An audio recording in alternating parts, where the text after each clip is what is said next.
George is one of the most authentic and humble community leaders who brings his whole self to the table for conversation about the value and importance of centering children and youth in decisions we make as a community. It's not just a professional mission for him, it's part of his DNA. I love George's leadership style. He's never the one that talks the most or talks the loudest, but he always has some of the most important things to say. He has this kind of quiet, wise power that I feel so lucky to be able to spend time with and learn from. I think that you can tell when you're working with George closely on something and he gets a particular look on his face and he begins a sentence with, well, then you know that there's some real wisdom that's about to come after that you all ought to be paying attention to if you want the implementation or the policy to really land well. George is one of those great leaders who is quick to share credit for anything that's good or that is accomplished. But he's also the first person to accept responsibility when something doesn't always go as well as he would hoped. And I think that summarizes George really well. He shares the credit, but he accepts the choices and the responsibilities. That's an amazing quality in a person. George is the kind of human being we all hope to be. He loves this life. He loves the preciousness of this life. And he has a complete commitment to sharing that with others, to remove the barriers, hurdles, and challenges for individuals so they too can enjoy and live full and rich lives. There are thousands of kids who have more opportunity in life because of George Russell's work. Education is very powerful. And when I look at George, that's what I see. Education.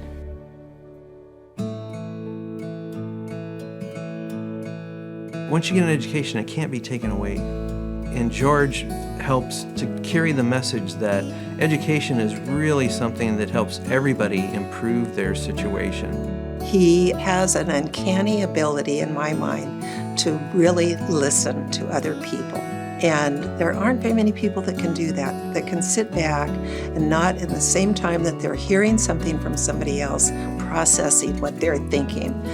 And he brought that to the district.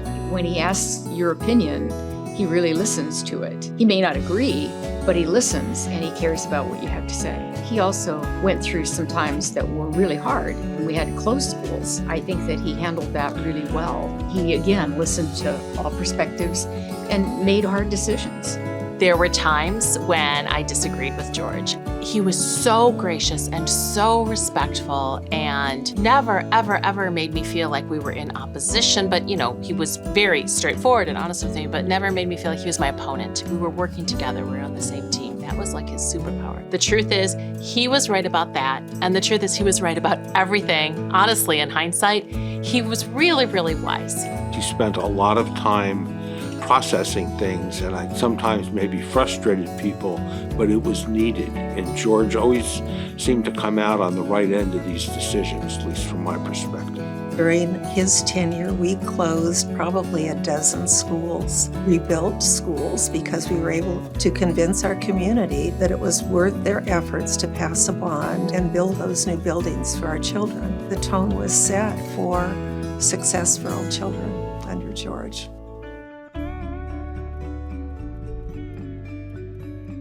He's a model for people that are a minority. Before this, there hasn't been a lot of opportunity for students sometimes to see people in leadership that are a minority, and George represents that very well. He's a role model. He's one for Blacks to see and say, oh, this guy thrived. He made it there. If he can do it, I can do it. Let me go talk to him and get some insight.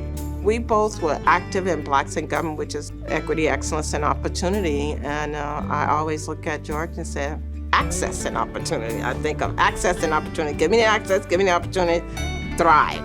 George is always trying to find where the gaps are in the system and finding a way to fill those gaps with services for kids. One of the main contributions that George has made is he really, really looked at what it would take to really give all children a fair chance and fair opportunity. And before the word equity was quite so well known, George was really ahead of his time. And he very thoughtfully and respectfully led us in that direction. At some point during your tenure, we started talking about equity versus equal. Clearly, his view was they're not the same. And the result of that was to develop a policy in order to make equity and equality more similar. As the first superintendent in Oregon of color, that is a pretty significant and courageous role to play. One of the things that I think that he has championed is students of color, students with disabilities, students who don't have the same kind of economic prosperity as others. He really has focused on figuring out how to create opportunities for those kiddos. We were doing diversity trainings, the Eugene Education Association. George facilitated those things happening in the district, and it had a huge impact, both for students and for staff. Everyone from administrators to instructors and teachers are diverse. He also has done a really remarkable job of supporting kids with disabilities, families with kids with disabilities. He's worked on GLBTQIA+ issues to make the school environment safe, healthy, and rewarding for everyone that comes through the door.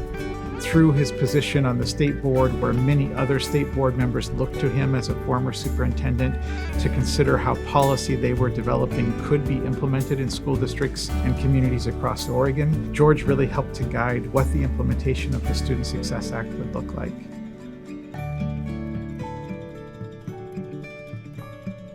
George receives this honor because he's somebody who's helped to make Eugene what it is today. He's served with the county, he's served with the school district, he's served at a statewide level in ways that really impact students and children and families here in Eugene. I think you have to take the totality of what a person has done in a community over the course of many years and all the different roles they've been in. And I think education is one of the most important heartbeats in a community. And when you take someone like George, who has helped to ensure that that heartbeat is strong and steady and flourishes, is an enormous contributor to this community as a whole. And so when you say, well, what does a first citizen do? They ensure that the community is strong, healthy, safe, and has a strong heartbeat.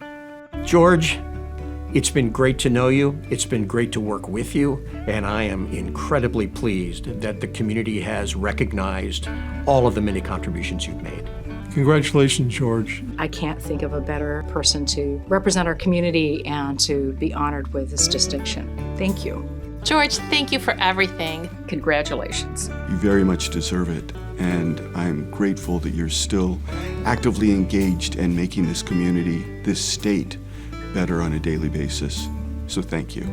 Congratulations, George. This is a wonderful honor for you. Beyond being a great leader for the school district, you've been a good friend.